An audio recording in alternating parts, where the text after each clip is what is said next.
Hello and welcome to Gaming Together, a cooperative podcast. I'm your host, Philip, and I'm here with my co-op partner, Nave. Each pod, we play through a cooperative experience, then relay to you, the listener, if this game is the creme de la creme co-op or something better off playing solo. Hey, Nave. Hello, I'm very tired. We're like I said last episode, we're back into the swing of me waking up 20 minutes before the episodes. So just want to try it out, try to get back into the shoes of a year ago old Nave. Yeah, it's good to be consistent. Or is that consistency or is that inconsistency? I don't know. I mean, it's on brand at least. On brand. Absolutely. I'm going to light some incense. Why don't you talk about the other stuff? Sure. So, dear co-op listener at home, we are a video gaming podcast, and we are going to be talking about Embr this week. But before we get to that, let's talk about the games we've been playing. Just a little game diary check-in. And since Nave is lighting up some embers of his own, I'm going to talk about what I've been playing, World of Tanks. Nave, I have been playing a lot of World of Tanks. Just in today, I have upgraded 3 of my tanks up a tier with how much I've been playing. Because they're all that tier may or may 5 not be now. impressive. All right, that's pretty good. Yeah, that's a decent amount I of got game 3 time. tier 5s today. And I started popping achievements too. Like I got the one that's like, play 50 games as a SP, play 50 games as a tank destroyer. Like I started getting those achievements. So I'm like, okay, I've been playing for a minute now. Yeah, you're starting to get there. We used to play this game a lot on the PC, so that's another thing. We've got a lot of game time on World of Tanks, and they don't like cross over in any meaningful way. No, they don't. It's really obnoxious. I kind of wish I had my other stuff, but then I also know that I spend a lot of time just getting free experience on the Latractor and every other like tier 1 tank, which they don't even let you have anymore. Like, Yeah, I don't it's think really you can buy strange. this.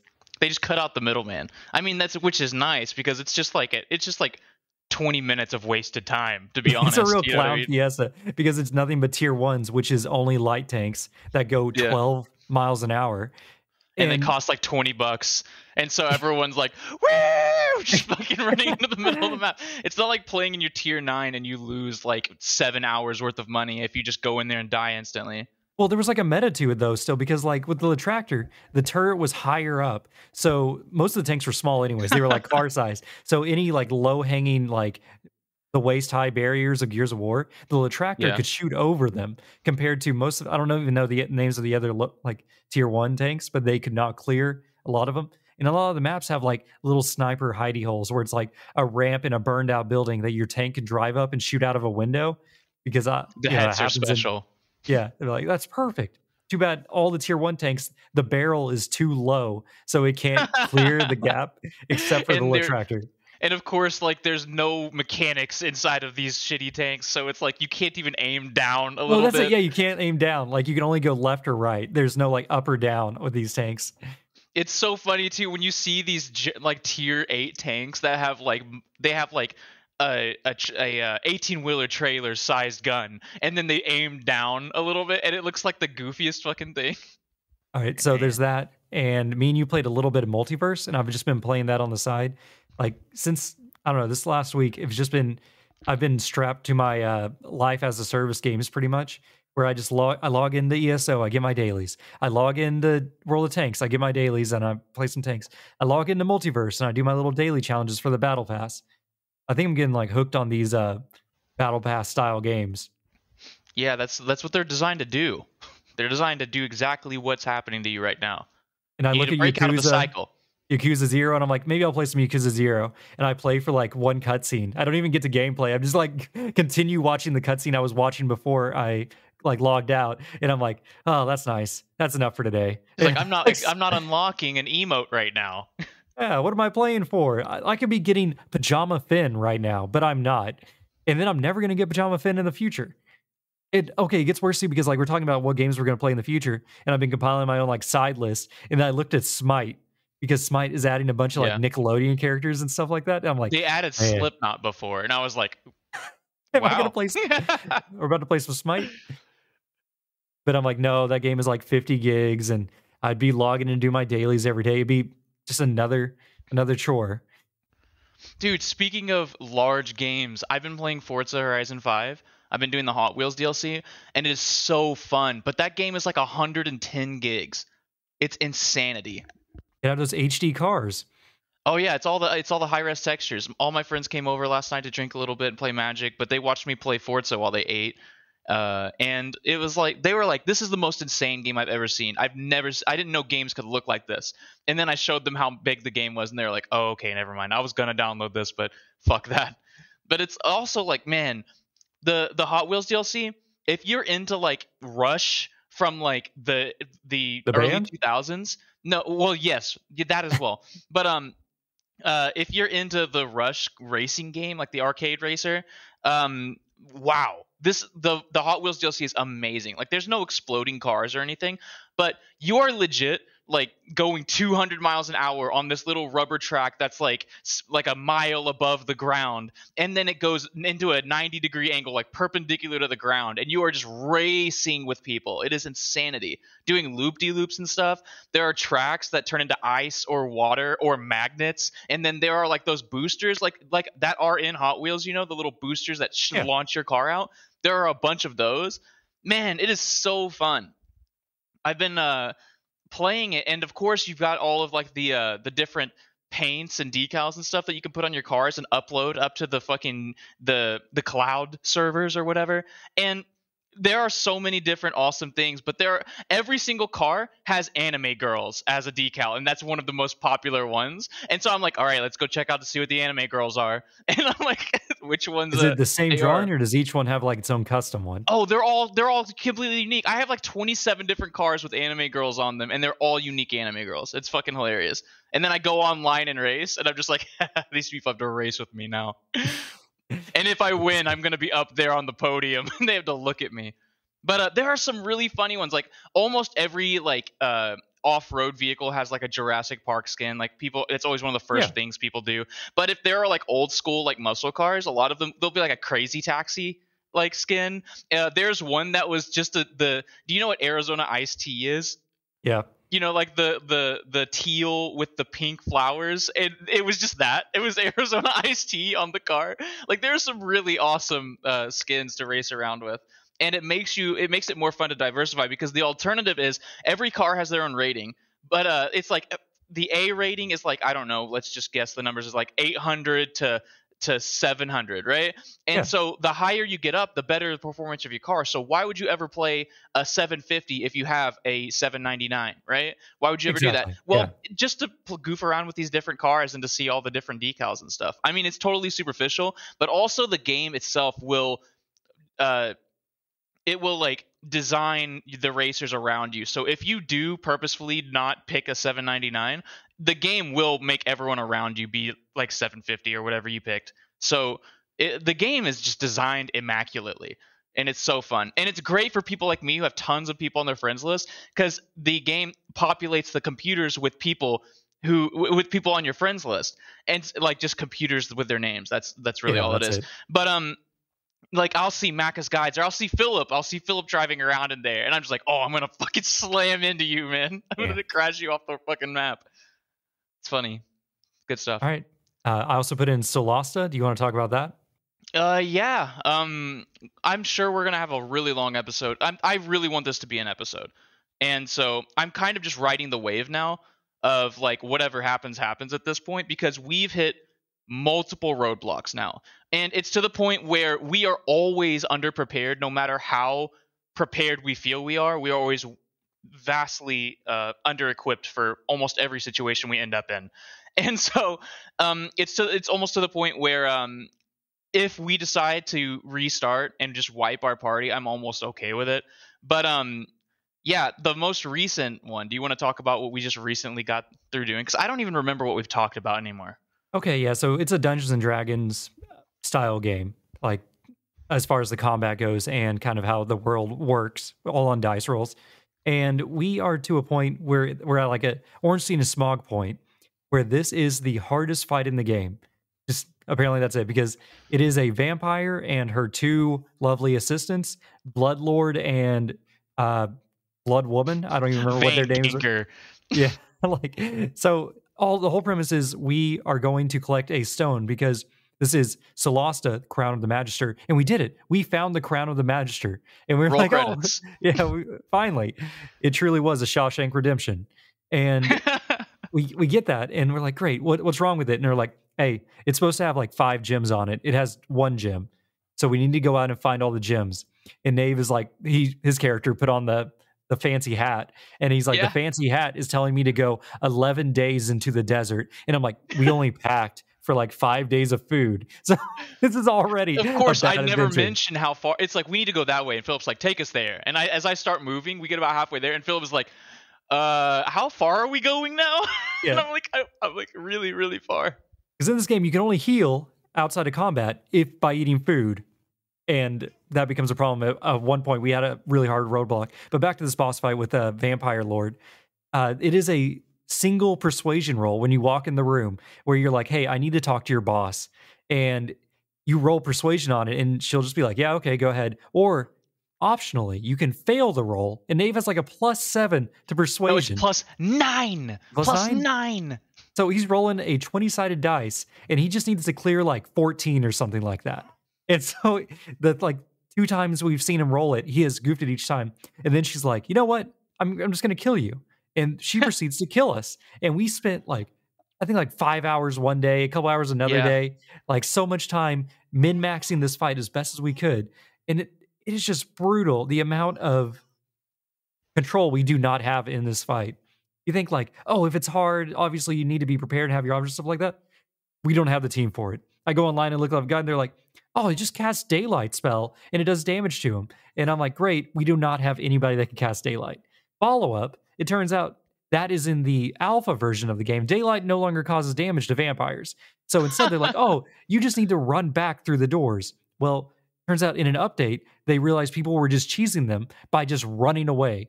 And you run into the room with the blue orbs that are just lights, and those lights will cause 10 damage a turn, and they only have 80 health. So at that point, they just go into dodge mode, and they just dodge, and eventually the vampires kill themselves in the orb room. So they're like, nah, the doors stay closed. You can't leave the boss zone. Like, okay, well, they have windows on the wall that we can break open. Still, even with breaking open the windows to let some light in, they then cast a shadow darkness orb that blocks the windows, not letting any light in. You're like, that sucks. And they're like, oh, just cast light on your sword and it will disable the, and I'm like, well, we don't have a wizard still, so we cannot cast that. And their other point is like, hey, they're going to stay inside the darkness if you're by the light. So just cast Flaming Orb, which is an AoE flaming attack, and just protect your wizard. And the enemy will stand inside the orb taking damage every turn. And I'm like, still don't have a wizard.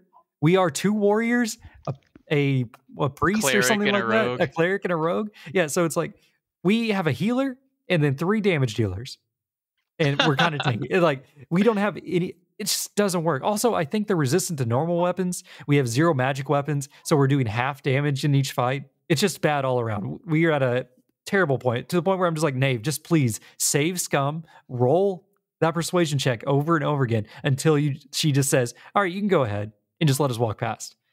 And that's what I did, ladies and gentlemen. And of course, so I reloaded the last autosave. The game autosaves 5 times, right? I reloaded the last autosave. I went in there. I failed the persuasion check.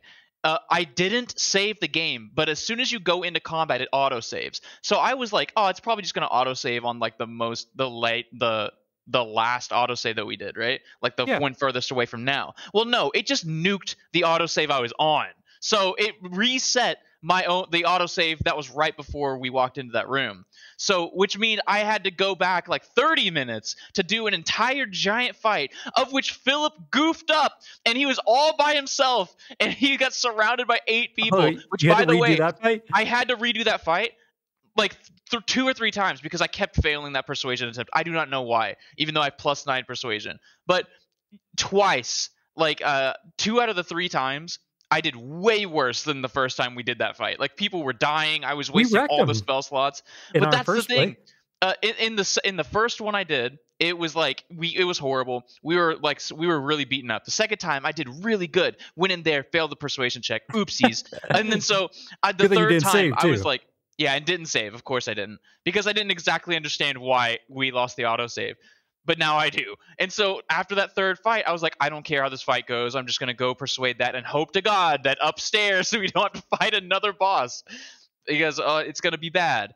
So this game is really, really tough. Yeah, it doesn't mess around. But didn't you say you put us on a harder difficulty, or are we on base difficulty? We're on the whatever it pops up immediately, I assume is normal, right? We're So playing I'm on like that normal? one. Yeah, I think this is normal. Like it's Oh my whatever god. I did not change the difficulty at all. I just left it on whatever it was. All right, what else have you been playing? The game's good. Um, what else have I been playing? I beat Control. I don't know Oh if I've yeah. talked about that. What did you think about that fantastic ending? They did a gotcha with the credit roll, and so I was kind of talking to I think I was talking to Morgan from the Intergalactic Pinecast. I was talking to Melissa too, and we were just bullshitting. And I got to the end of the game, and then this credit started rolling, and I was like, "Wait, was I thought I was paying attention, but I have no idea what happened." And so I'm like sitting there watching and kind of confused. And one of the very first names that comes by, it just says leave. And so I'm like, okay, this is probably a fake. This is probably a fake out. And so it would have been better if like they started fucking with the credits further down. You know what I Yeah. mean? But it was like literally the third name just said leave. And I was like, well, that's not that guy's name, right? And of course it starts glitching out and being all wacko, and then it goes on for about maybe an hour and a half more. But the game was really interesting. I'm not going to like spoil stuff. I guess that's a little bit of a spoiler, but it's like whatever. But I thought it was really interesting, and I still have the DLC to go through. And so I decided I was trying to beat this game just to delete it. I forgot I even owned the DLC, but I bought the Ultimate Edition. So I'm just gonna go through and I'm gonna do some of that stuff as well. I'm in the first DLC. I think it's Awe, and man, the enemies are way harder. Like they definitely understood that people were just cheesing with levitation or telekinesis. I mean, Telekinesis is so and good. they do not give a shit about telekinesis in the DLC, dude. I don't know if you've played it, but No, I've wow. not. Like I'm actually having to shoot people. It's the worst. And so I'm really hoping that that's just a hard part. I got lost. Like the game was like, go beat this trial. And I was like, okay. And I went up all the way to the top of this place, and I was talking to Morgan from the Pinecast, and 30 minutes passed by, and I'm literally just running in circles. Like I'm assuming I'm just going to see where to go, but I never see where to go. And so I'm like, maybe I'm supposed to teleport out of here. And I teleport away. And then the game is still like, go that way, like where I just came from. And so it's like, okay, well, I guess I just have no idea what to do. And I'm getting bored. So I'm going to just go play multiverses or something. Yeah, Control's really good. Control's really interesting. Yeah, I know we talked about the Ashtray Labyrinth or Cigarette Maze or whatever it was called. What did you think about the intern part where you were just a worker and you had to clean the coffee cups? It was pretty interesting. It just kind of made me want to play the Stanley Parable. Yeah, that's what I thought. I'm like, this is just Stanley Parable. Whenever I was doing it, only it's like horror Stanley Parable, or like unnatural. It was one of my favorite parts. After on that part was like whenever you finish that part, you get that like cutscene of all of the people going in and out and stuff. Yeah, I mean, I'm not gonna spoil. It's not like these isn't spoilers. I'm not gonna name names, but like it's really cool, and I love trippy stuff. So I'm like really starting to think that maybe I should, if there are some shows I need to watch, maybe I should go and watch like Twin Peaks and stuff, like all of this stuff that everything's inspired by. I know I keep bringing up like Deadly Premonition, and everyone's always saying, yeah, that's very Twin Peaks. I'm like, okay, well maybe that's just something that I'm into that I didn't know I was into until I've played these games. So I'm just being exposed to all of this kind of like aesthetic and kind of weirdness. Like maybe I should even go and watch Gravity Falls, even though I poo-poo so hard on that art style of modern cartoons. You don't like Gravity Falls? I love Gravity Falls. What do you mean like? I just said I've never seen it before. Man, I know, but I just keep looking it up. I'm like, hey, things like this, and then people are like, Twin Peaks, Gravity Falls, you know, all of these things. I'm like, okay, yeah. And even Alan Wake gets brought up, and I'm like, well, that makes sense because of Control. But it's like I didn't know Alan Wake was this whole genre, but now that I'm looking back on it, I'm like, yeah, it is kind of very similar to this, isn't it? It is. I just thought Alan Wake was completely unique and totally original. But oh well. I was like, if anything, this is Stephen King. And so. Well, I think it bleeds into that as well. I've been playing a little bit of Judgment. Since Philip's playing Yakuza, it's got me really into the mood of Ryu no Goku or Ryu Go Goku, whatever that company's called now. Judgment's good. Just eating food and watching a few cutscenes and doing some stuff. The character, whom they call him Tack, but I can't remember what his real name is. I haven't had enough time with him yet, but he's starting to grow on me. He's interesting. He's his own guy, and the game is like going in its own direction. So I'm really excited, but there's still a whole bunch of like Yakuza and stuff. Of course, it's still in Kamurocho, so you got all of the the locale that you're so familiar with after like a decade and a half of playing this one city. But yeah, I really like the combat style. Like he switches, but they bring back the combat styles, or not the combat styles, the fighting styles, like from Yakuza, Kiwami, and Zero and stuff like that. Yeah. And so he has two different styles. He has the crane, which hits everyone around him, and then he has the basically like the brawler, who just is a 1v1 guy that's really slow. And so, but they're really fun and like fluid fighting styles, especially the more you like level up and stuff. So I usually don't really vibe with the combat too much in the brawler Yakuza games, but this one's fine, and I'm never really ever in danger of dying or anything, so that's kind of nice. Yeah. Whenever you reminded me recently, like I'm always going through game soundtracks on iTunes and stuff like that, and they have the Yakuza soundtrack on there. And so, I'm like, oh, let's go through that real quick. And it's like the first song they have listed on there is Judgment, which is Yes. and it's the brother mix too. So it has Yes. Nishiki in it. And so I'm like, well, I'm just gonna add that to my my song library at this point. And so like I'm just in my car listening to like Breaking the the law, Yeah, breaking it's the perfect. world. Dude, I fucking love it. I love it so much. I can see it in my mind's eye. It's so good. And so I listened to that, and then I also saw they had Friday Night on the list too. And so I'm like, well, Ah, give me yes. Friday Night as well, because Fucking dancing. Dude, I'm as so engrossed in this culture now. Like, I love it so much. it's just from I'm on that one meme page I follow on Facebook or whatever that's like Yes. every Friday night Kiryu dancing or whatever. Yeah. And I'm like, there it is again. It's Friday. It's Friday, my dudes. That's a Twitter account as well. Yeah. All right. Do you have any more games, or do I move into backlog busting? I think you just move into backlog busting. Yeah. I haven't really been playing much. I mean, the other game is chess. I'm not nearly as What's your engrossed elo? in it as I was. My elo is like low 700.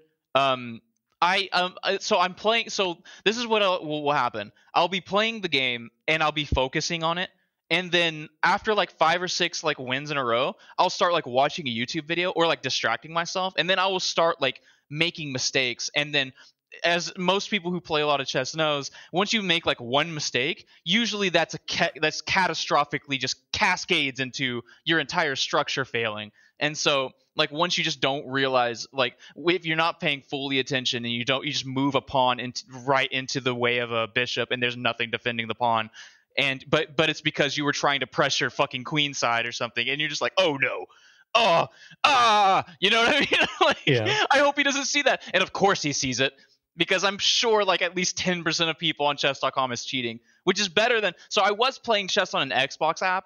I switched over to chess.com, which has its own cell phone app, which is pretty neat. But the Xbox game, Chess Ultra, I'm almost positive that like 85-90% of the people on Chess Ultra are cheating, and I don't think there's any way to stop it. Like the anti-cheat in chess.com is really, really, really good. Like if you want, you can go watch this YouTube channel called Gotham Chess, which I've been obsessed with. Him and Chess Simp, I've been fucking watching the shit out of it, binging it, right? And so Gotham Chess has he's like a IM. I don't know. GM is a grandmaster or grandmaster, and then I don't know what IM is, but he's one of those. And I think he's like a moderator on chess.com or something, because he can force people to play each other. He can like force them to not. He can like quarantine people and not make them not leave chess games every time they replay games. So basically him and his Twitch chat will find people who are almost obviously cheating, and then his Twitch chat will just keep trying to get into their games, and once they find them, they'll hold them hostage there, and then they'll resign at the same time once they get them both, so that then he can force them to match up with each other, and then they just watch these two chess bots beat each other, and then they almost always get banned immediately, because obviously this dude, I think, because that's why I think he's a mod or something, because he's able to do all this stuff, because he's always like, okay, I'm going to force them to play again just to see what happens. He's like, I think Black's engine's a little bit faster, so I think Black's got it. And then he's like dissecting. You can really learn a lot from it, but That's also funny. it's such high level chess that if you're like me, who is just now entering this whole thing of like, what is it? I don't know. It's like chess theory. If that's what it is. If you're just now like learning about chess theory, you're getting nothing from hearing this guy dissect shit, because he's like going through such high elo plays that people in my elo are just not doing. So it's like you will be doing some high elo shit and then something really random will happen, and like it just throws your whole game off. So, but I mean, chess is fun. It's pretty interesting. It's mostly just memorization. Like I think either last episode or on someone else's show, I was comparing it to playing League of Legends or watching people play League of Legends, Yeah. and I really do feel that way, because especially after listening to so much people like description of stuff, because they're like, okay, we need to move our pawns up here so that we can damage their pawn structure over here, so that maybe we can infiltrate with our long range units, and I'm like, he's talking about this like it's a fucking video game, you know what I mean? And that makes me even more into it. So I don't know. Maybe I just found the correct YouTube channels. That could be it too. So, Nave, I finished Life is Strange Colors, whatever Really? it's called. Yeah, and it's good. Yeah, Sonic Colors? Yeah, the sequel to Sonic Colors. And you called it. The guy who was the good guy in the beginning, big spoilers by the way, turns out he was bad. Too late. They could probably mentally finish that sentence before. Well, the problem is you meet like 4 really nice guys right in the beginning, and then one of them turns out to be heinously evil, insane, like cartoonishly evil to an extreme degree of like, okay, do you plan on playing it? Do you care about spoilers? Yeah, I'm well, you can spoil it, but I do plan on playing it, but I'm sure it'll if it's impactful, it's impactful. It'll be the emotional impact, you know what I mean? Okay, that's just it. It's like this game also, don't worry about spoilers, it doesn't matter. But it tries really hard at the end to hammer down. They're like, hey, like, oh, what game was it? As Dusk Falls or whatever. They did that right at the end, and it really soured it a little bit for me. Where they're like, by the way, your mom has cancer. Oh, by the way, your dad might have a drug problem and he does not have a job anymore. Oh, by the way, your dad or your brother has anger issues and you're adopted. And I'm like, this is they the do last all this dump at the end. At the end. Shit. Well, I mean, they lead up to it. Apparently, you can find memories along the way, which I did not find, by the way. That's supposed to like give you more hints about the past. And I'm like, yeah, that's kind of rough. And it's weird because it also pulls you out of it, because there's a point where your character has a near-death experience and you think that maybe she died. And that's whenever you get all this memory dump, because it's all inside her head. Like repressed memory kind of thing. No, not even repressed. Well, okay, yeah, it is, because like you go through a memory and then you see your brother and he like grabs you and he's like, that's not what happened. And you're like, and then it reverts and makes you go through the same memory again. So the whole game is unreliable narrator, like just at the like end. Poisoned. Before that, it is it's pretty straightforward, pretty by the book. But at the end, I mean, but that's what parts. unreliable narrator is, isn't it? It's that the person you're following isn't telling the story correctly, and so at the end, all of the twists come because you're realizing that your character, or the viewpoint that you're watching the story from, is inaccurate. Yeah, okay. I mean, that might work for the memory flashbacks, but I think for the current or the live segments where you're supposed to be in the present, which they do like a forward jump, which it was odd. Like they do a forward jump where it's like, this is the Christmas to come, the Christmas of futures past. And I'm like, whoa, this is really cool. Yeah. And then it comes back and he's like, but that's just one path. And then it's like, what? And then we keep playing for a second. That's pretty cool. And I'm like, wait, so that's not the, and then you get to make choices on how to make that future happen. And I'm like, that reminds me of? That reminds me of the Dark Pictures anthologies, when you find those like totems and then they show you a possible death. Exactly. It's just like that. It's like, this might happen. That's really cool. I recommend Colors. Go play it. It's good. All right, I'm convinced. It's funny that you said that I was right about the whole bad guy thing, because when I was poo-pooing it on Friday Night Gamecast, and whenever I described the first Life is Strange, my big fucking like anger issue with it, besides the fact that it totally overshadowed Tales from the Borderlands, which is a way better game, by the way. Everyone go play that game. It's fucking hilarious. But I was explaining about how the bad guy who's obviously bad is just actually the super good guy who's keeping everything together, and then the guy who's super good is super bad. So it's like the most obvious thing if you're looking for something like that. It's like when I described that to him, and because I did that in relationship to him talking about Life is Strange Colors or whatever, and then he just kind of had this look on his face, and at first I was like, okay, maybe he just doesn't like that I'm like poo-pooing on this game, but I think it's because I was nailing the new game. You know what I mean? Well, I think he's just like, oh, yeah. he knows. He knows the structure. Not exactly with okay, so there's the good guy. All right, so the main bad guy that is apparently the cause of all your problems. Yeah. He is a really good guy in the beginning, and then he reveals himself as a bad dude. Now, there is no clearly bad guy besides the corporation. You're like, oh man, Umbrella Corporation's evil. Yeah, everyone in town knows. Like it's not hidden. They are just like I want to say like not really lawful, like they're lawful evil, I guess, because they're like clear by the books. Whereas this guy is like heinously evil, like intentionally causing the death of others. That's funny. I just right before we were playing this, I was eating McDonald's and watching a YouTube video. So my normal dinner ritual. And I was watching a really old video by CGP Grey or whatever, but it's called Rules for Rulers. You should be able to just type that into YouTube, the Rules for Rulers, because that video has like 20 million views. It was super viral. This is the first one I ever saw from that YouTube channel.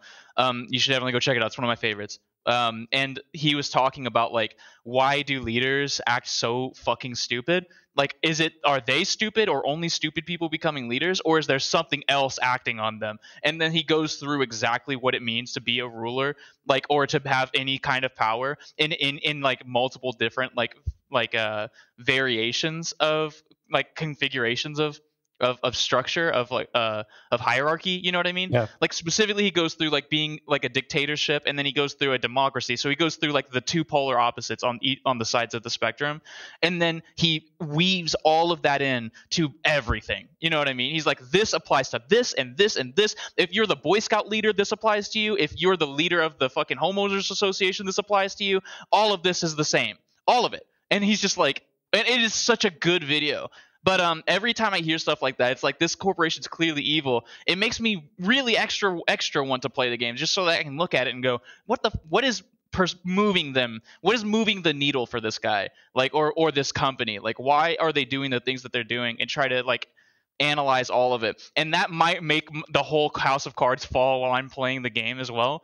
But just to step in, like you encounter, I think maybe 4 different characters in the corporation, and they all mostly act on fear and self-preservation, and that is the whole company's movement. Because it's like you have a lower tier guy who's like, I'm going to lose my job, or everyone in town is going to hate me if I don't do what I need to do, and he ends up having a very bad time, loses a girlfriend, and what he thinks is going to happen comes true. Then you have like not a CEO, but like she's very high up, who is worried that something bad's going to happen in the town, and it's going to make her look bad. So she is putting more pressure on a lower executive that you talk to in the town, because you never meet this like CEO executive. So you only read her emails and stuff like that. But this lower tier one, you see her and you talk to her, and she is also in crippling fear because she knows this is like the best job she's ever had. And she doesn't know what she's going to do if she can't.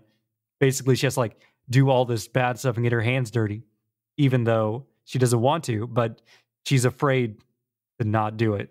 Yeah, she's afraid everything's going to come crumbling down. Yeah, I mean, it sounds super interesting. I'll probably get into it like relatively soon. I think I'm going to get through Judgment first because I was like JRPG and heavy story game. I have to have like one of those going, and then I can juggle a whole bunch of other shit. But if I start getting multiple stories going at the same time, I'm going to start getting confused. All right, let's move on to, what did Nave buy? Did he buy anything this week? No. There's a huge sale going on, and I went into my wish list, which has like 80 games in it, 0 on sale. So I was very disappointed by that. Very sad. So I'm just gonna remind everyone to go play. What should they play?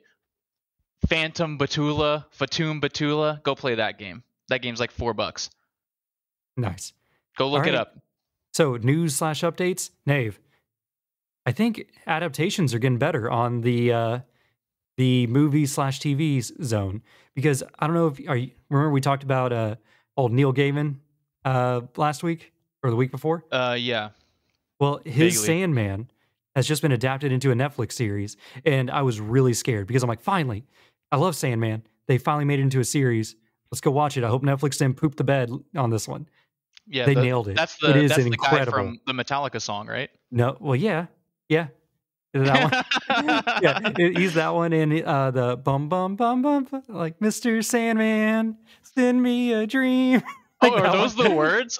That's one of those weird songs that I know like the pitch of the words, but I have no idea what the words actually were. I didn't know it Yeah. was about the Sandman. So yeah, it's Sandman. He is Morpheus, the god of dreams. Are you familiar with Sandman, the comic books, or any of that stuff? Dude, No, I don't know how to read. I know you don't watch TV, but if you Yeah. do, watch the Sandman Netflix show. Specifically, like you might even like skip the episode like 5 where you get to the death episode because the whole premise is like all the gods are real and all the embodiments are real. Sandman's real and his sister is death. Like not even the Grim Reaper, she is just death. And he spends a day where he's a little bummed out because Dream, or not Dream, well, his name is Dream, but the Sandman, he's a bit of an emo guy and he gets a little sad and he's like, humans are the worst. And Death is like, I love humans. Come on, I'll show you around. And then she takes him on a walk around where she goes out and basically does her job and interacts with these humans. And it is one of the most emotional little bits of TV I've seen in a long time. Like it moved my soul watching Even this. more emotional than that Breaking Bad episode where he throws the pizza on the roof. I didn't watch that. Oh, well, that's a good show. I mean, That's it's one of just the few- so good. It's got to be a good show if I've seen it. I don't know about that because, like, just in the Death episode, it's only 40 minutes long. And it's like the first 20 minutes he's following Death around, and then the last 20 minutes he's like, "Well, humans don't even like you. You kill people. What if What if?" And we find a guy's like, "What if this guy lived forever?" Pretty much, and she's like, "Okay, let's see what happens if he lives forever." And so she doesn't take him, and this guy lives to be 500 years old, and it shows Dream, his name is Dream or whatever. They call him Dream, they call him Sandman, they call him Morpheus, whatever. The Lord of Dreams and Nightmares, whatever. Not And it's confusing. like he comes back every 100 years to talk to this guy and basically checks in and he's like, "Hey man, how was the last century?" And he's like, "Incredible. I've become knighted. I'm a knight of England. Fantastic. I got a wife and everything.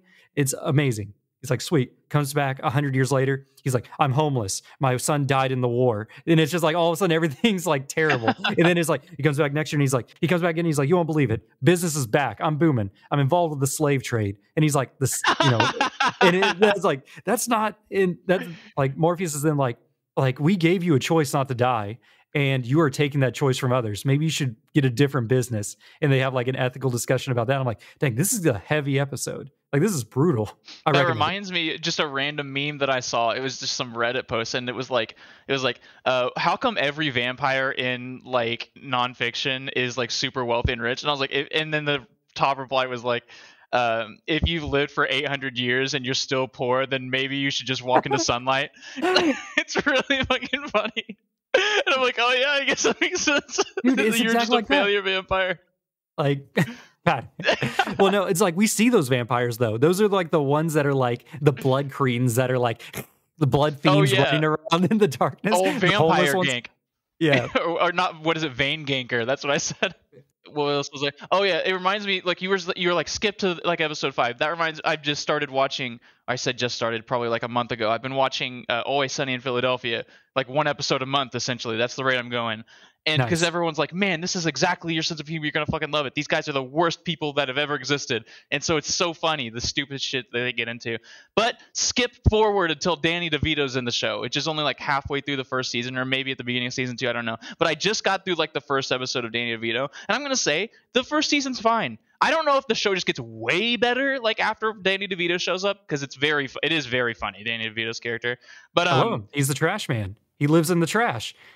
Like it's just all like just really, it's like, what's the most offensive shit we could talk about? Let's just make an entire episode about that. And it's like, what do these assholes think about abortion, or what do these assholes think about the N-word? And then they make them start saying the N-word in front of people, like in arguments, and it's really fucking funny. I'm like surprised that shit even exists still on Hulu. Like how have people not canceled this fucking episode? Because there's like episodes of The Office that, like, someone's wearing blackface and it's just gone. But The Office is so tame compared to this fucking shit, man. Yeah. I think so. I might have made that up. I make shit up all the time, but I'm pretty sure that's true. And it's like the Boondocks. Like, I don't know. Like that show is pretty extreme. Yeah, the show's extreme, but it's from like the other angle, right? because these are like Always Sunny is like everyone is very white. Like that's the whole point, is that they are all just like middle class white people that own an Irish bar. You know what I mean? It's like Yeah. it's really fucking funny. But the Boondocks is also really fucking funny. I watch that show every now and then too. I think weren't we just talking about putting the Boondocks in multiverses? Or was that off? Was that off the show? I think it was off. Yeah, because that sounds pretty good. We already have Arya Stark in it, so like M-rated stuff can make the cut. Yeah, can we get Uncle Ruckus in multiverses? Maybe. Or wait, who's the old person that beat the shit out of Grandpa's ass? And then he comes back from the death? Samurai? Yeah. He comes back and like possesses their neighbor. And then they have anime fights. Dude, the Boondocks is so good. God. All right. Oh, other adaptations. The reason I was late for the pod today, which I was the one that caused us to be late today, Nave, I was watching the Uncharted movie, and I have not played any of the Uncharted games, but that movie, bangers. It's really good. Is it good? I heard that people like it. So it's like, that's funny you said you did, because I know you've never played it, but a lot of people who've played the game are like watching it and they're like, yeah, I see what they're trying to do, but none of this is correct. And I'm like, it makes me think of people who are like watch Harry Potter and they're like, they've left all of this good shit out. Or even me, when I was like, don't watch the Danganronpa anime, play the fucking game, because there's so much fucking context that you miss out on. Like, things just go so fast. There's only so much you can fit into a 30-minute episode, right? Or like a 25-minute episode.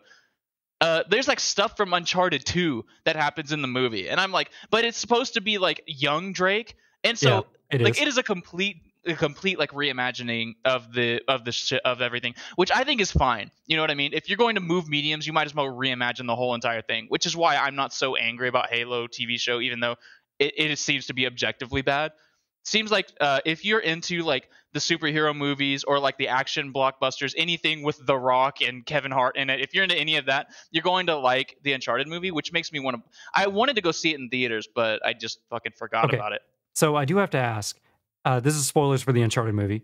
In the games, is there one point where they are on flying pirate ships shooting cannonballs at each other? Flying pirate ships?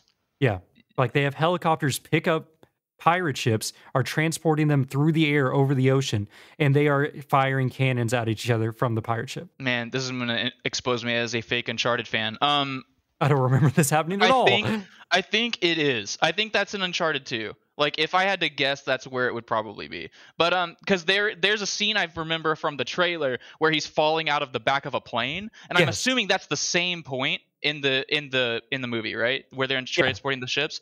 So I'm pretty sure that is in Uncharted 2, and because that exact sequence of falling out of the plane and climbing back up into the back. Even better, that scene happens. They wash up on the beach after getting in the car and everything, and I'm pretty sure this is the voice actor for Drake is chilling on the beach, and Spider-Man walks up to him and he's like, oh, what happened to you guys, after he sees them all messed up, and he's like, oh, I fell out of the back of a plane in a car that crashed into the ocean or something like that. And then the dude on the beach is like, that same exact thing happened to me. And he's like, okay. And then Spider-Man's like, okay, bud, and just walks off. And I'm like, that had to be the voice actor of Drake from the game. It might be. Like, I think it's one of the super famous ones. I can't remember any of their names for some reason off the top of my head. But yeah, it looked like a funny movie. There was one thing in the trailer that had me go, okay, I might like this movie just as a goof. But it was this Irish guy talking to him in the bathroom, that was and great. He says like a long it's like a intro to a Mortal Kombat fight, you know what I mean? And then Drake just goes, what? It was like, dude, that's a recurring joke. That guy is like a bodyguard for like the main bad dude, and he just keeps encountering Drake and fighting him. And every time he's like, he hits him with I can't even do the accent, but this very accented like Irish English, like right at him. And he's like, I have no idea what you're saying, as like they're in the middle of a fight. But he is just like full like threatening to kill him pretty much the whole time. It's so funny. Yeah, I mean, Tom Holland's such a charming guy, like at least on camera, and so it's like, I don't know, it's probably super fun. I mean, I can literally rent it right now on Xbox, I think. At one point, he is in the full like the cover art of like Uncharted 1, where he's like he has the harness on with the pistol and like the white shirt and everything. There is one scene where he gets the harness, he puts it on and stops for like 3 seconds posing in front of the camera, and I'm like, they did the thing. I see it. Yeah, They did that's like a Devil May Cry when it rebooted with Ninja. Was it Ninja Theory or was it Yeah. Team Ninja that did it? But I have no idea. I get One of them those. confused all the time. One's I the thought they were big the booby same people, people, and the honestly. other one is the Ninja Gaiden people. But yeah, they pissed a lot of people off because Dante is like this emo, like edgy boy. I honestly like DMC quite a bit. Like I think it's super fun. I like I said, I'm fine with things getting reimagined. It's like whatever, as long as you're like blatant about it. You're like, this is a reimagining. I'm okay with it. But there's a part right at the beginning where a mop literally, like he's in like a tornado tempest fucking like situation, and a mop lands right on his With the head hair? as Yeah. he's looking at himself in the mirror, and he goes, not in a million years, because it just looks like white hair. And that is, Yeah. I feel like that is exactly just making fun of the people who are mad about it already. You know what I mean? That's funny. And it's like perfect. doubling down, like not in a million. But it's what's funny is like when you buy the game now, the new DLC, like the DMC Ultimate Edition or whatever for the remaster, it has like Dante skin in there, so you can like just swap to have like new old Dante in there. I don't know. That's good. All right. I think we need to move on. So, Patreon, thanks, Pinecone and Michael. We couldn't do it without you. Nave, what goes on with the Twitter? Nothing. I didn't wake up. Nobody's played this game, so Awesome. I was Even like, better. no one's gonna fucking say anything about this game. All right, let's take a quick break and then we'll hit our game. Boom, boom, boom, boom, boom, boom, boom. And we're back. Our game this week, Embr, developed by Muse Games. You might know them from hit games such as Guns of Icarus Online and Hamsterdam. I don't know any of these games. Classic. Yeah, but Guns of Icarus, that was the steampunk airship, it's pirate ships in the air combat game, right? Yeah, totally ripping off Uncharted. Yeah. Yeah, exactly. Published by Curve Digital, notable publisher, because they did Human Fall Flat and Lawnmower Simulator. Lawnmower Simulator. Isn't that a game that we played for the pod? No, not yet.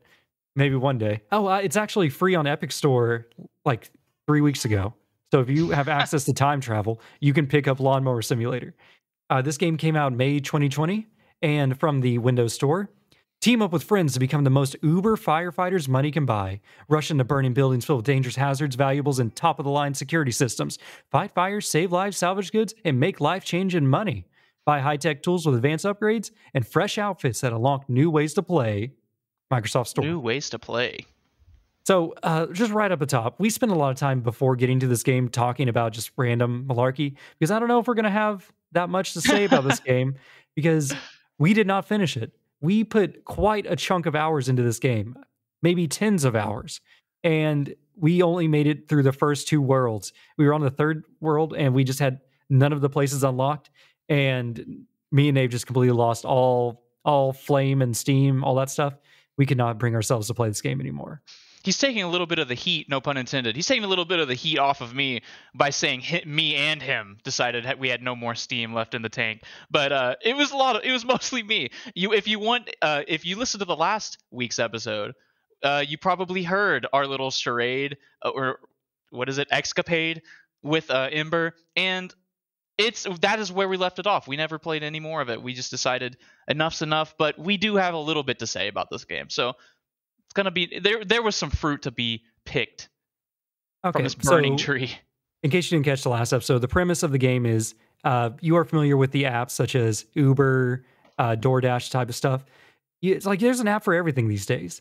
So what if we had an app for firefighters? Yeah, there's an app. There was an app for in San Francisco. You can find out where there's human shit on the ground. There's a human shit tracker. Have you heard about this? No, that sounds useless. It's I guess amazing. It's so cool because you can there's a million. It's so scary actually. You open the map and like there's a bunch of dots. You're like whatever, and then you zoom in and those dots turn into 100 more dots all over the place. And then you're like, this is horrifying. Is there any way this can get more horrifying? Yes, dear listener, you can click on a dot and see a picture of the poop where it is. Like people are like smearing poop on doors and stuff of fucking businesses. It's like. What is going on in California? What's in the water over there besides salt? Because they're in the ocean. They're by the ocean, But yeah, it was a bad joke. So in this, the app is Embr. That's the name of it. And you are Embr agents. So we are freelancing firefighters. So your house catches on the fire. Don't worry. Just pull out your phone and contact your nearest Embr agent. And we'll rush over and try to save your life and maybe save your stuff for a little tip. Or maybe just steal your stuff if you're not looking. So the whole game is a first-person shooter, puzzle platforming, firefighting sim. It's really awkward. Uh, all the survivors or victims of the fire are just inside playing on their phones mindlessly, and you have to then go in and rescue them, grab them, and carry them out to the rescue point. And you got to save enough of them to complete the level and get paid. Says a lot about society. No, it doesn't. Watching your phone while your world burns around you. Are there any other intellectual moments in this game, Philip, besides that? They always leave a review at the end whenever you rescue them. And the first review we got was, "We lived, I guess." How existential. Yeah. So, this game, first off, I just want to say, who is this game really for? Because this is an arcade title, definitely. Like, this is meant to get high scores and rack up points. It's not really an RPG or anything like that. But is this game aimed at children? Because this game is a little, like, actually hard. Like, we had some, like, we were playing on the hardest difficulty. I don't know if I told you that, but this game was hard when we were playing it. Oh, I thought we were just failing because of my incompetence. Well, that too. But I feel like we would just open up our lobby because the more people you have on your team, the easier the level is. If you have a 4-man team, that's more people spraying water. That's more people grabbing people and throwing them out. That's more people stealing things to get money. It's just a better system. But it seemed like every time we always get like one person on our team that is either a troll or a child, I can tell. But it's like as we're rescuing civilians, putting them outside, he's over there with his fire axe, just chopping people's heads off, murdering the crap out of them. And I'm just like, why? Or they like grab because of every apartment complex has their repository of flaming barrels, and he would just light one on fire and then come in and throw it at us while we're putting out the fire to light us on fire and kill us. Hey, what is going on with this game? I don't know, especially because they'll keep their flaming barrels in really weird places like the kitchen. I always put my flaming barrel in the closet in my hallway, so it's always out of the way. Yeah. God, so worst part about just having these randoms join us is there is no kick function in this game, at least not that I could find. So we would have to recreate a new lobby and just hope they didn't join us back. Does this game have the fucking poo-poo Destiny menu system? Cursor? Yeah, it has a cursor on it. We've been running into a lot of these, and these make me so angry. Power Wash Simulator has this as well. I get it, your game was designed on PC first, and then you just last second ported the game to the Xbox, but please let me highlight things just by moving the analog sticks around. That's what they're there for waggling them around and highlighting other things. Yeah. So there is actually quite a few game modes in this game as well. So there is the normal like rescue operation where you rescue people, and at the same time, if you can save some of their stuff or stick some of their stuff in your car's trunk to get a little extra money on the side, you can do it. But then the side ones are a lot more interesting, such as the robbery one, where the whole point is to only steal things. There's no survivors. It's just go in there and grab as much stuff as you can and just put it in a pile on the front lawn. Or the demolition ones, where it is like an insurance fraud type deal, and you don't want to remove anything from the house. Instead, you need so much money worth of damage done to the house. So that's where you're throwing explosive barrels, trying to spread the fire around, at the same time not get killed by the fire that's always going on. Or the gas, or the blowback from opening doors and stuff. Yeah, okay, let's talk about some hazards. So, of course, we got fire. This is a hazard I didn't even think about as with firefighters, but electricity is a major hazard in this game because there's outlets everywhere. And if the power's turned on and you're spraying water, you're going to have a bad time. You just get electrocuted to death all the time. Like, you could buy gear to protect you. I put all my money into gear to protect me from electricity, just so I could spray water everywhere and not die. That was one thing too, which is really interesting. I mean, like, you're right. I didn't ever think about how electricity affects like a building fire, but also it's like this game doesn't really relay the information to you very well sometimes. So sometimes I will be genuinely playing and then I'll just die, and I'm like, what killed me? And Philip will show up later and he's like, Nave, you're standing right next to an electrical outlet. I'm just like, well, I was so distracted by the freaking monsoon of flames around me that I didn't notice that a little bit of shocking was happening on my right hip bone. Yeah, so there's that. Fall damage is a big killer, especially, we'll talk about the grapple hooks later on, but we get grapple hooks, and we would fall a lot. They did more harm than good, for sure. The other big killer is explosions. There is blowback. If a room is sealed and the windows aren't broken and the door is closed and the fire's in there, the door will start to glow red, and you won't even notice because you're just chopping away with your axe, and because you can't open any doors in this game. You only crack them open with your axe. And so you're cracking open their door, and then the whole room is just on fire there, and just a fireball launches out. And I think there's one mission we were working on where I got killed by blowback, I think 3 separate times. And I'm like, Nave, I'm dead in the same place.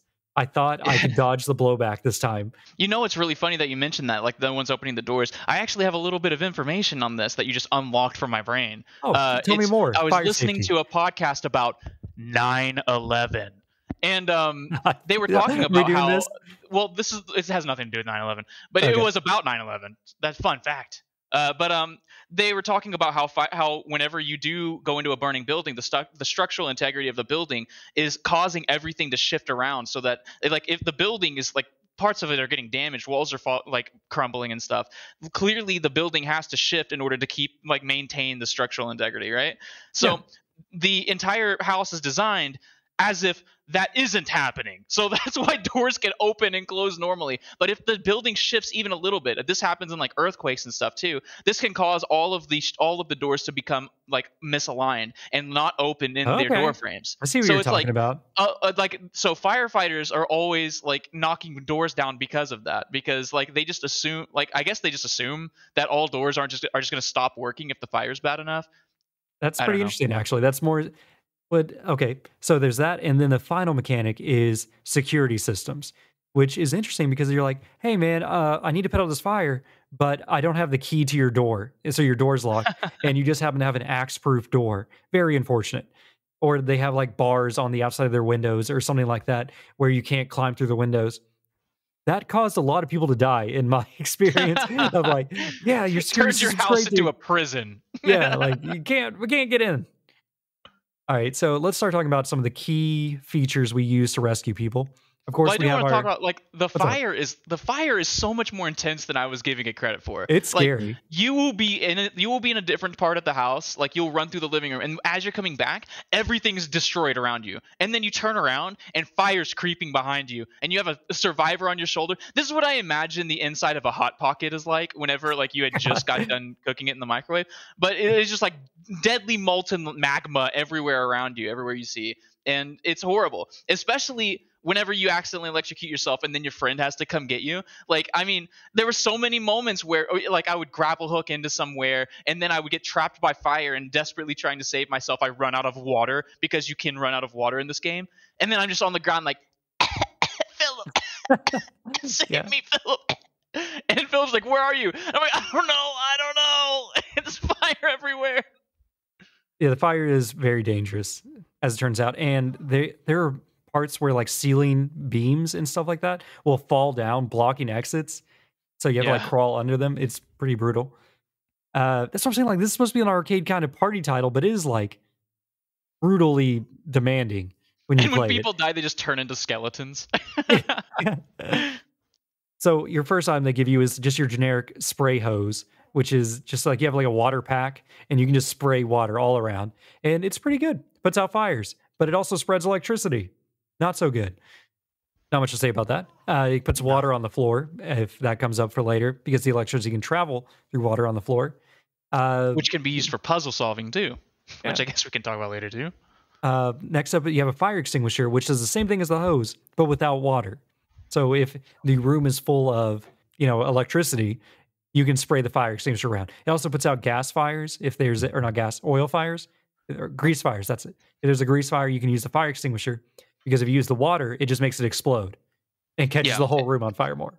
One thing we'll bring up, I guess, a little bit later too, but everything has their own little upgrades, and the fire extinguisher can be upgraded to actually physically eat gas and stuff like that. I think it could be upgraded to mess with electricity as well. I don't remember, but one thing we didn't mention, another hazard, there is toxic gas, which some missions just have toxic gas in the rooms, where it's like, oh no, there's literally a green barrel in that room that is just leaking gas, and you have to destroy the barrel, but that releases the gas, and then you need to either open a window, which makes it slowly clear, or you can use the fire extinguisher to push the gas away. This really makes me wonder if the people that owned the buildings, that lived in the buildings, did they put these barrels here, or is there is there a renegade faction going around burning shit down with barrels? Like, is Shinrikyo just running around destroying? Where are we? What's going on? Oh, well, most of the missions that do have the poisonous barrels in there, the owner says like those are usually the insurance fraud ones too, where it's like, hey, I need you to destroy stuff, and that becomes another hazard. Like, hey, I left all my toxic chemicals in there. I need you to get rid of them. And so it's like you need to destroy the green barrels and you need to destroy the house. Yeah, the insurance doesn't pay out for toxic chemical fire. As it turns out, it doesn't. Your next big ticket item is your iPad, which lets you find survivors because you can see through walls with it, and you can like also see where your allies are. So when I'm like, "Nave, where are you?" and he's like, "I don't know," I pull out my iPad and I Batman scan around the room until I'm like, "Okay, it looks like he's on the middle floor maybe of this building," and then I have to like try to navigate the inside to get to that point. Actually, kind of a cool as like a cool tool. It makes it so you're not just running to waypoints, and it becomes more chaotic when you're like, where is the exit? Whenever you have a survivor on your shoulder and you're like, I need to find my way out. And you're like scanning with the iPad to look where you need to go. Yeah. I didn't use it too much. In fact, towards the end, I think I accidentally pulled it off of my hotkey bar and then just never put it back in. Yeah, I just forgot about it. All right, so these next tools are all basically the same thing. You have like a jump pad, you have a trampoline, you have a ladder. These all are just basically to mitigate fall damage to help you get higher places. Not that interesting. But what really is interesting is the grapple hook. This is a game changer. Like once we got the grapple hooks, all of a sudden this game became a lot funner, but also a lot harder because we would then kill ourselves with the grapple hook. Many times. This grappling hook doesn't work as intuitively as you would think it would, and then sometimes it feels like the internet delay is like screwing you over. But Philip was saying that he was playing the game by himself, like without any internet connection, and he was also like lagging. You can grapple hook up to a ceiling. You'll get caught on a pixel of like a piece of wall. You'll stop for a second, and then you'll fall straight down, like with no momentum. Like at all, like I mean, with no carried over momentum, so you'll just go right into the earth and break your ankles. Now, Nave, we talked about this before, where you can steal items, and that seems to be your favorite go-to move. So how about you tell me about your kleptomaniac moves? Well, here's the thing: the game encourages you to do this because in order to buy upgrades you need money. In order to get money, you get paid in tips by like, it's kind of just like Uber, where those poor souls are working for nothing but they get paid in tips. America, maybe pay attention to stuff like that. But this game allows you to steal people right from under their noses, and whenever you pick stuff, like the reason why I'm saying it encourages you to do that is because every time you pick something up, it tells you the financial value of the said thing that's in your hands. It's fantastic. If you pick up a TV, it goes $57.93, and you're just like, oh, like right next to the window. I can just, whoopsie, drop that down there, and then remember to come pick it up whenever we're making our great escape. But there's one thing that you can get. There are hidden monies in almost every level, maybe even every level. It's a giant bundle of cash. It's only worth $100, so I'm imagining it is just like 50-cent dollar bills. You know what I mean? Like 50-cent bills. It's the only way, because they are big stacks. But it's so great because every time you come around a corner and you see one, it's just like, all my life I dream of someone like you, and you got to grab it and take off with it. Philip was getting very mad at me though. Okay, most of these require some bit of skillful play to acquire. It's like they're either hidden in like a back closet where it's like you have to have just found it lucky, and then you have to navigate all the way to it, then all the way out. And these houses are like bunny tunnels of just curving around all over the place. These get so confusing. And so it takes effort to get these. Or it's like, okay, to get this, you need to go out this window, go on this fire escape, go up one floor to the left, break that window, drop down, then you can break through the floor to get the money. And then you have to find your way out of that one room. That's cool, but the way the game makes you progress, you have to get stars or flames on a level. Now, we did not get through the final levels because you need so many flames to unlock them. And we had many one flame levels because when me and Nate were playing, he was prioritizing getting this money out or just robbing the people, whereas I'm trying to get the people. And your score gets higher when you save items for the people by giving it back to them, or just by saving more people than you need. Because it'll be like, oh, you need to get 4 survivors, but there's 9 people in the place. So most of them can die. It's not a big deal. And it's like, okay, cool. But we're working for tips, guys. What do you expect? Oh my God. So we would do all we can. I would do all I can. And I was like getting really good at, doing trick shots with the grapple hook, flying around. We would replay levels because we would fail them because we'd only rescue 3 people instead of 4. So I would be like, all right, I know exactly where I need to go because the level is the same every time. There's slight RNG, I think, but not a crazy amount. Like there might be different fires in different places, or the start of the fire is different. And then while I'm doing this, I see the tooltip pop up saying that Nave is stealing stuff, or it's like gives Nave like, hey, make sure you rescue the people before you start stealing stuff or whatever. And I'm like, Nave, stop stealing stuff. We need to finish the mission. Help me get the survivors, then I'll help you steal stuff. But we need to finish the mission. Otherwise, we're going to lose all the stuff you grabbed. And Nave's like, hold on, I just need to get this TV, as he's like trying to rotate the TV around the stairs to get it down. And I'm like, it's not going to work. Well, so one thing I should, in my own defense, I don't think so whenever you are not the host, you don't get to see any of the mission structure or anything. So I literally never played this game except in Philip's game. I didn't know what the mission structure was like. I didn't know what the fires meant. I didn't know, it's like basically 5 fires out of 5 if you did a great job. And I was just like, yeah, whatever. I don't give a shit about this isn't Overcooked. I don't give a fuck about this game. And so it's like, I didn't know that. I wasn't 100% aware. I think I maybe heard Philip say it once or twice, but I wasn't exactly made aware that we really did need more fires to continue the game. And so I was like, you work on the things, because we only have to rescue 4 people. That should be super easy in like 5 minutes, right? I'm just going to steal stuff for full time. That's just going to be, I'm going to be the renegade fire worker. And so what was my head? Oh no, that was for Power Wash Simulator, where I was just straight out of prison. We gave ourselves backstories in Power Wash Simulator. Yeah, which we need to go back to, I think, because I think they fixed that I hope they did. That glitch. Anyways, oh shit, what was I saying? Oh yeah, so I was like full time just stealing stuff. And then once we got to the part where chapter 3, which I didn't even know the game was separated into chapters. But Philip was like, we have to go back and start replaying missions because you kept stealing stuff, Nave, and they gave us bad reviews. So now we aren't prestigious enough to go save those other fires.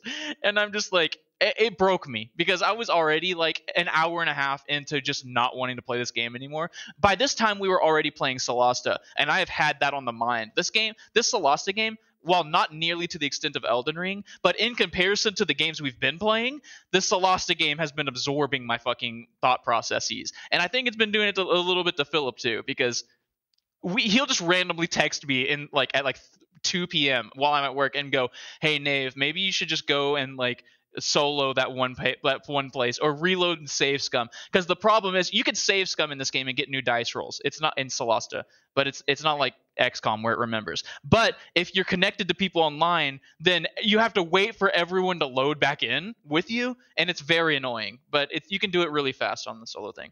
But anyway, Embr, stealing stuff is probably the most fun part of the entire game. You're not wrong. That's just like, it's like, we could go back and get those flames, and like all the different little side missions like demolition and robbery and stuff like that, all the heisting ones, you can get, if you complete all of those under a location or under a level, you get 1 bonus flame. So there is so many levels or different variations of this game. It's like you'll have 1 level and it will have a rescue operation and then like 4 other variant operations underneath it. And that's a lot of gameplay. This game has a lot of game content. It's just if you can deal with the nature of the content, because I was getting not like bored, but it got to a point where I wasn't having fun anymore. Yeah, everything is a little volatile in the game, almost as if you're saving stuff and people from a burning building, and that is just in its own nature volatile. But things can go wrong and haywire really fast, and having to replay the same things, it's like there's variance in the levels, but everything looks the same, so it doesn't feel like you're like progressing in a meaningful way. Like there are some drastically different levels. Like you didn't mention this, but we went through a few levels where there were like time trials where there was nothing but get to the end of the area, the like a race. Missions. Yeah. And what was interesting about those is that there was multiple branching paths. So me and Phillips just unknowingly went to do 2 different paths, and I get killed because I accidentally open a thing and it lets a bunch of poison gas in, and then I just breathe that in and die.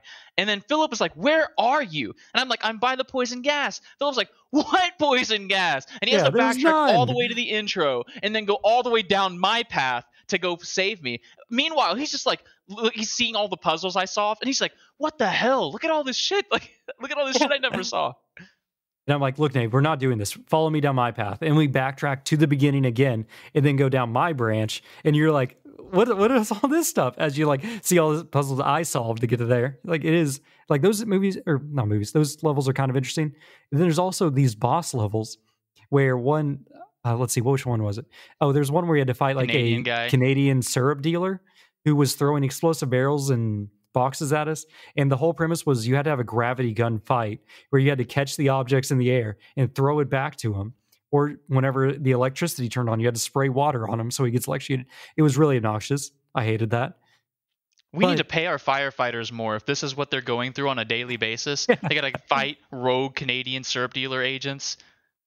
And then there's one mission, I think this is the one that broke us, was we were at Embr HQ and the building was on fire or something, I don't remember.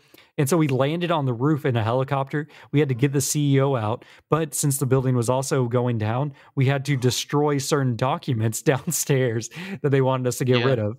And then we also need to recover like a hard drive that had some experimental Embr drone data on it or something like that, like corporate type stuff. And that was really like, it was like a puzzle where we had to like go up an elevator multiple times, use different color keys, like red keys on red doors, blue keys on blue doors. I think we just ended up saying like, we're not doing this anymore because there were so many parts where you would die and it would teleport you back to the roof. Yeah. And it was like, Philip, I'm on the roof again. And I'm like, I'm on the third floor all the way in the document room at this point, throwing documents out the window.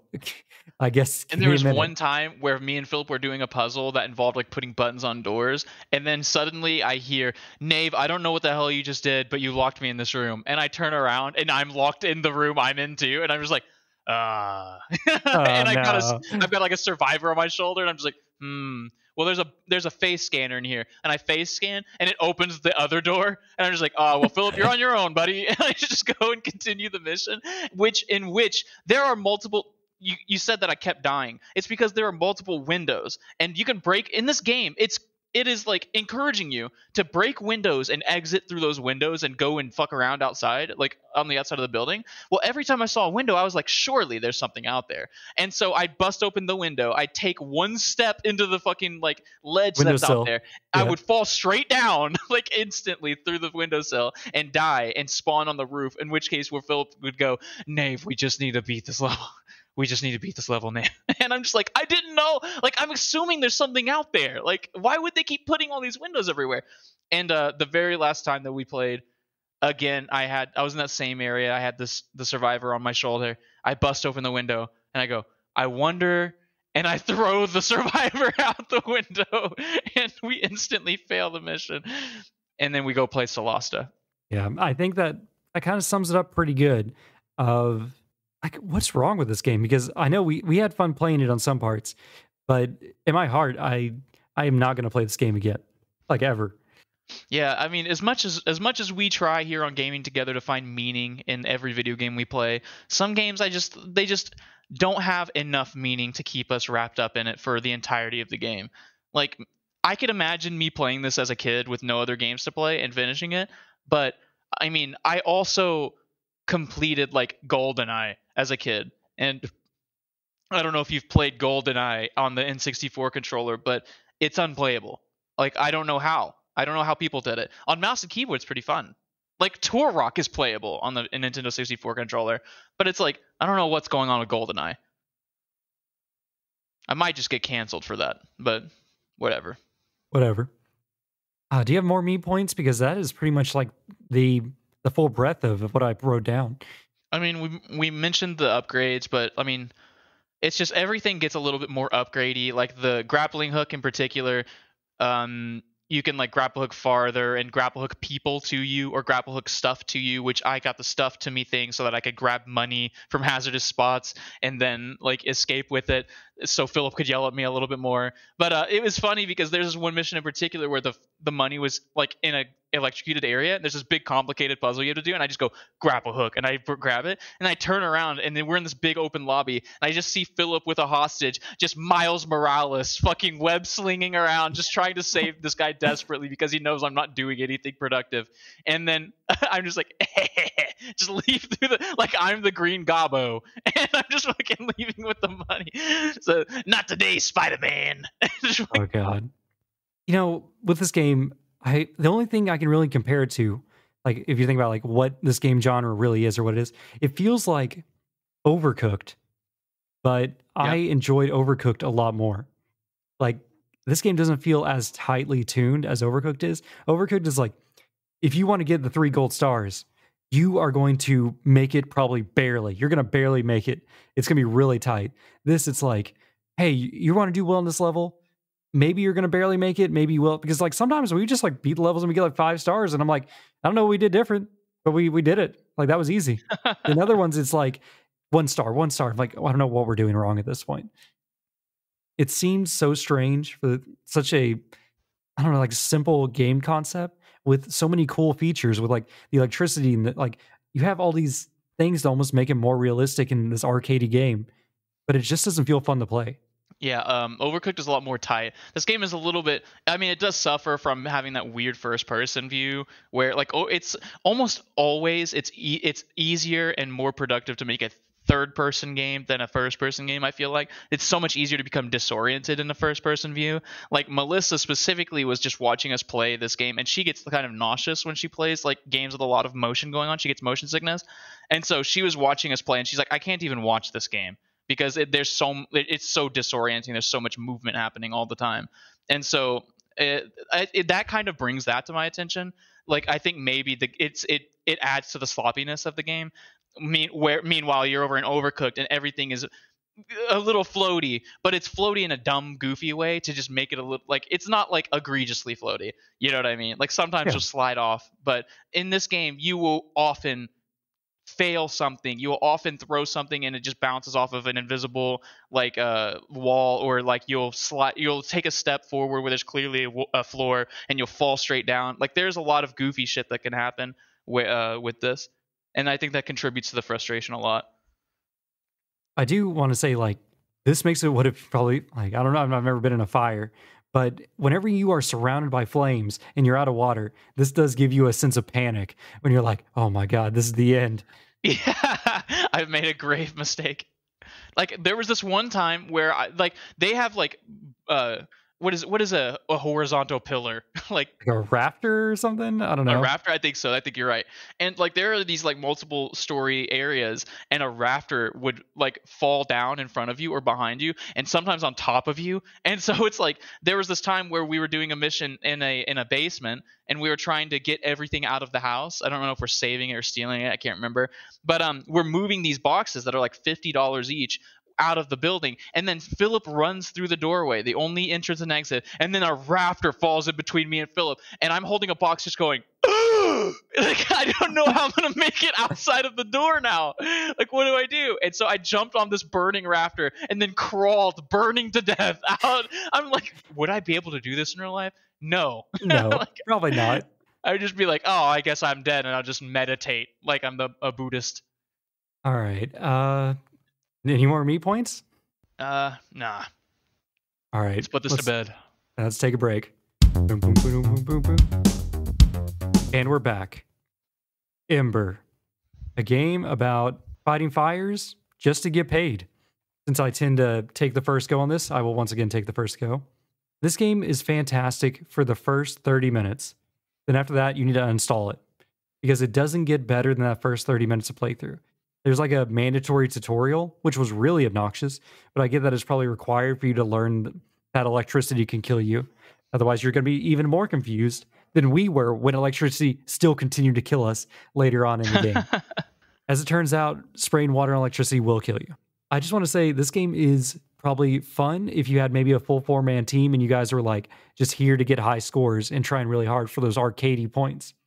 But if you're here just for the pure game fun, something I get from maybe Overcooked or maybe Human Fall Flat, to call back to the producer of this game, they produced Human Fall Flat as well. That game is challenging. It's hard. It is frustrating, but I have way more fun in that than I do in this equally frustrating game. So I can't recommend this past, the Game Pass. Try it for 30 minutes. It's on cloud. Don't even bother installing it, even though I think it's like maybe 4 to 5 gigs. Maybe take a pass on this one. And I think it's really after that you brought up Overcooked, because now I keep comparing it, and they're very similar games. It's just, here's a job but bad, and Yeah. so it's like there are so many games that do this better. It's like, if you want to, like, Surgeon Simulator is a lot. Somehow Surgeon Simulator is more easy and concise than this game, even though that game is literally the hardest to play game ever. It's like there are a lot of games that will give you this experience, but in a more entertaining and thought-provoking way. That this game doesn't exactly turn the gears in your head as the same as like Surgeon Simulator or like Getting Over It or QWOP or stuff like that. Like, they take these game mechanics, they give you the simple premise, and then they go, this is now very hard, so go for it. Whereas this game is not hard because you have to try and figure out what you have to do. It's hard because the game just in multiple occasions screws you over, sometimes on purpose, sometimes just on accident because of janky code. And I don't know. I think that if you want that co-op experience, Overcooked is clearly the superior game. I don't know if the all-you-can-eat edition is like fixed or not, so you might want to just go play Overcooked 2, and it's fine like that. But I don't think I recommend this game either, especially since I was the one that fucking called it quits. Like, I was hard no. Every time Philip was like, can we please finish Embr, I was hard no. So that's where I am. I'm being a lot nicer to the game than I thought I would be. Just like I was a little bit nicer to Elder Scrolls Online than I thought I would be, because I was also the one who called it quits on that game. I've been pulling that executive power like a couple of times. Philip seems to never be the one to do that. It's always me that gets frustrated out of games. Well, I got that sense of duty in me. And so, like, I'll hear you be like, I have to play this game for the pod. Like, the pod will go on. And so then you're like, I really don't want to do that. And I'm like, well, I don't want to force Nave to do it, as I, like, stretch the boot of Celesta. Like, I tried. I can at least say I tried now. Like, I cleared my soul. Yeah, the mind is wanting, but the will is weak. So, I mean, there are some games. It's like, I think I could get through Power Wash Simulator, even though it just bores the shit out of me. Like, it's like there's a difference between boring me and being able to, like, just toss conversation back and forth with Philip, than frustrating me and causing me to lock up and not want to speak. Because if I do start speaking, some of the anger is gonna slip out, and God forbid, in the middle of one of my sentences, does something frustrating happen to me because the anger is coming out because my mouth is already open. So it's like there's two different Naves in these situations. And so I definitely prefer the boring, mundane, mind-numbingness of a game like Power Wash Simulator over a game like this that's trying to be fun but trying to be challenging. And so all it ends up doing is poorly being good. I don't know. I lost my train of thought. I almost think this game could have been better as all right, stay with me here, like a competitive semi-shooter. Like, how Splatoon is all about, you got to paint the ground, right? Yeah. Now, what about if we had Embr, where it's like maybe you need to put out fires in your house, but if you could spread fires in the opponent's house at the same time? Oh my God, that sounds so fun. What if it's like steal money, because the money can be consumed by the flames? That's like the big thing with the paper money. So I don't know, like maybe it's like both houses are burning down, but you need to get money into your safe in your house or something like. I don't know. I'm trying to think of how this could be more interesting, because then death wouldn't matter because you can respawn. It feels like even less work would be to have both of everyone in the same house, but the game is keeping track of who's saving how many people and how much money are people make. Like instead of just eliminate the stealing money altogether, but you can, instead of saving people, you can save financial value, and that also contributes to your score. And everyone rates it's like the computer rates each individual player on their own individual basis rather than this team effort. And that competition will that would probably override the frustration, because that turns it into a part of the game mechanics. Like, in this game, you can kill hostages, or you could blow up barrels and kill one of your teammates and do some like toxic griefing shit to people. But that turns that horrible fucking situation, which I don't even know why is it even in the game. It is only negative. It never like contributes to anything. It's only for griefing. And so it's like that would turn that into a positive. Whereas if you could kill somebody that Philip's trying to save while that person's in Philip's arms, and Philip gets blamed for that, That's hilarious. You know what I mean? Like, take away this cooperation and add some PvP to it, and this game might actually, like, I think you're onto something. I'd enjoy that. I know we are a co-op podcast, as it turns out, but I feel like this game would do better if it was competitive, like a 4-player party game of just like, hey, who's the better firefighter? Or it's like maybe like only one person can get paid for this job. Oh, what is it? What was that one game we played? Rubber Bandits. Do Rubber Bandits, but firefighter themed or whatever. It could be better than whatever Rubber Bandits was. I think Rubber Bandits is better than this game. I think so too, but Rubber Bandits is also funnier. It's another thing because Rubber Bandits is a third-person game as well, so there's a lot less fucking going on. There's one entire dimension that you're not messing with, you know? Yeah. You know what? Oh shit! I think I'm losing my train of thought. Hold on. Put on the thinking cap. Nope, lost it. It's gone. That was profound too. Whatever it was, I was excited to say it, and then I started talking about Rubber Bandits. Damn you, Philip. My bad. Maybe it'll come back to you. What are we gonna play next week? Did I do my final review? Oh well, yeah. Great. You said I cannot recommend this game. Okay, yeah, I forgot already. What we're playing next, I don't know if we're going to beat Solasta in time, but we have a handful of games that we can kind of dip into. I think we were already playing something, weren't we? Oh, Power Wash Simulator. That and Multiverses. That's another game.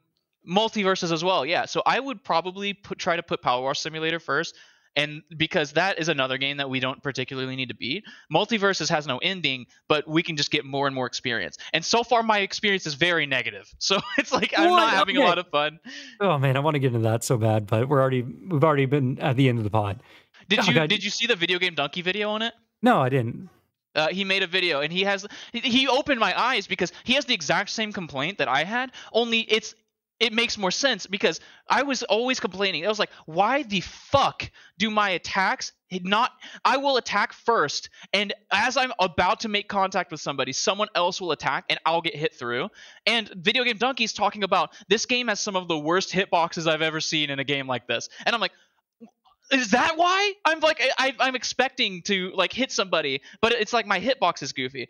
I remember when we were playing, I was making fun of that because Finn has this spinny attack where he grabs his backpack and spins. And Philip was like, maybe only the backpack is what's hitting. And I was like, that's impossible. But maybe it's not impossible. Maybe that's what's actually happening. Because one time I did my spinny attack, which is basically Finn's primary way to knock people out of the arena, by the way. And an enemy, literally went straight through the center of me, where Finn's body was. He went through that, not getting hit. He had like 150% damage on him. And I was going to smash him out of the arena. But somehow he just went right through me.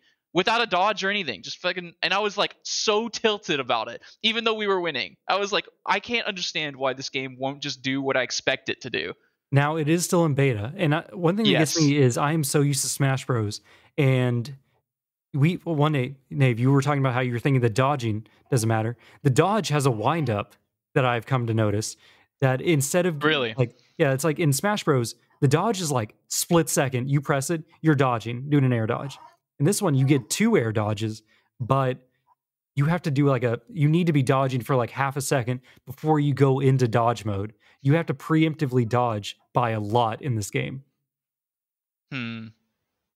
That's weird. Because that is another thing I was complaining about for a while, is that I was like, what does the dodge button why is it even in the game? Because every time I press the button, I never dodge anything. So it's like, I was getting very frustrated. I also had a hard day at work. So it's like, I was in a bad mood already, but I don't know. I'm so used to Smash Bros. Too. Like, so much of your Smash Bros. Gameplay does not carry over to Multiverse because there's no grabbing. The dodge rolls on the ground require wind up. There's no blocking with most people's abilities. Some people's abilities have built-in blocks, like Wonder Woman has a built-in block, or Steven also has a block. But other characters, they just don't have any blocking abilities, so they can either dodge or just always stay moving. And there's so many weird things, like the neutral is so hard for me to hit because I feel like maybe the dead zone on my controller is just off or something because I'm always drifting. But it is so hard for me to do a neutral special attack with a lot of the characters. Yeah, I always forget that there even is one because that, like you said, there's no real block and the dodge is so like unwieldy that I'm always just moving. And so, if you're holding a stick and you do a special, obviously you're not doing neutral anymore. So like a lot of the characters I've played so far, I don't even know what their neutral does. So it's like it's really funny, but I don't know. I don't know. It's in beta, so hopefully they make it better. They're probably gonna fine tune it, hopefully, with those hitboxes and hurt boxes. Yeah, they gotta. All right. But I look forward to it. Yeah, so we're probably gonna play one of those 3 games at some point. What was the third game? We talked about Solasta. We talked about Multiverse. We talked about Power Wash. There's some other things. If you want us to play anything specifically, write in. We'll give you credit for the write-in. Yeah. Maybe come on the show. I don't know. I don't know who's listening. If you don't know how to speak publicly, I barely know how to speak publicly. So. All right. Well, I want to thank you, dear co-op listeners, for joining this week. Maybe next time we can all play some games together and get killed by a fire's blowback. Or throw a civilian off of an 8-story building to their death. See ya.